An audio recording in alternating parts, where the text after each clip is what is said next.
If you're an aspiring board director and you want to secure board seats, it's absolutely critical that networking is at the heart of your strategy to identify and secure those opportunities. I can't emphasize it enough, but the strategy of applying for roles that you've seen advertised in the market, where you have very little contact with the board of directors or prior relationships with those board of directors, delivers the most insignificant result. You will get less than a 5% strike rate when you're applying for roles and you just don't have those prior relationships with the board members. And I really counsel you, pull up, stop doing it, because you're wasting a lot of time and energy when you should be allocating time and energy to the networks. You do need to identify the right organisations that are appropriate for your stage of your board career journey.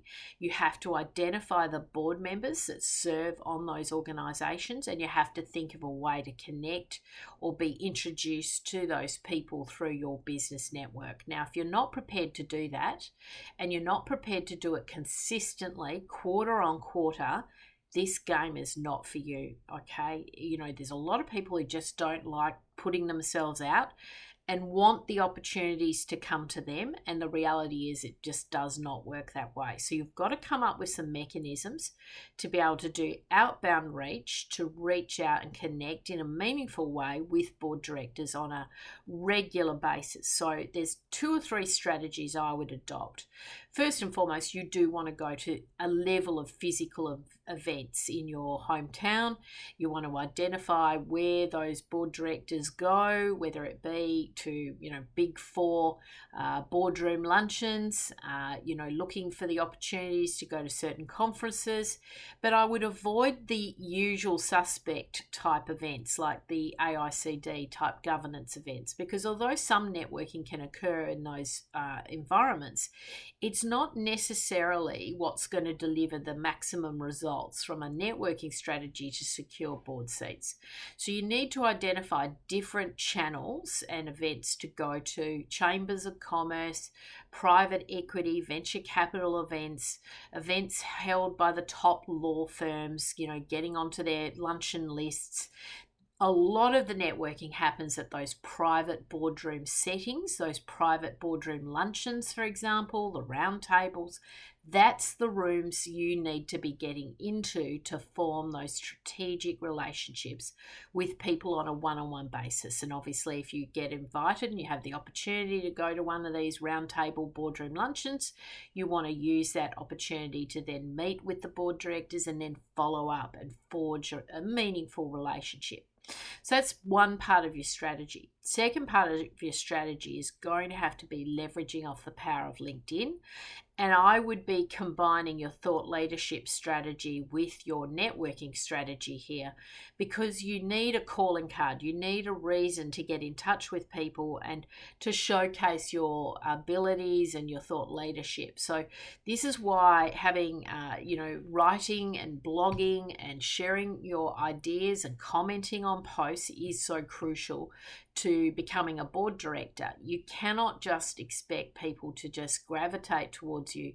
Even my clients who are former CEOs who have super high profile, this is a different talent pool. And, there's a bit of a reality shock here sometimes for some execs, that you're coming into a different world now and you've got to rebuild your credentials in the board world, in the board market.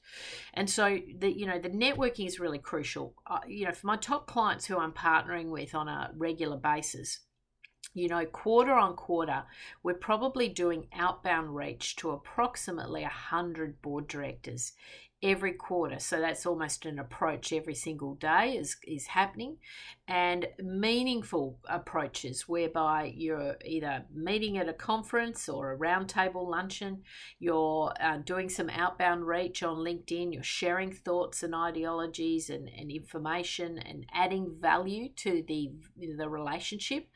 And then, on top of that, there's also the opportunity to sort of, really start to forge those intimate relationships relationships. Maybe you're having one-on-one meetings, whether that be a coffee meeting or maybe even just a 15-20 minute Zoom meeting.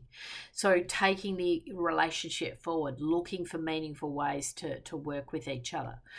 So, it does require a very structured approach. These things do not happen overnight. It does require a level of sophistication.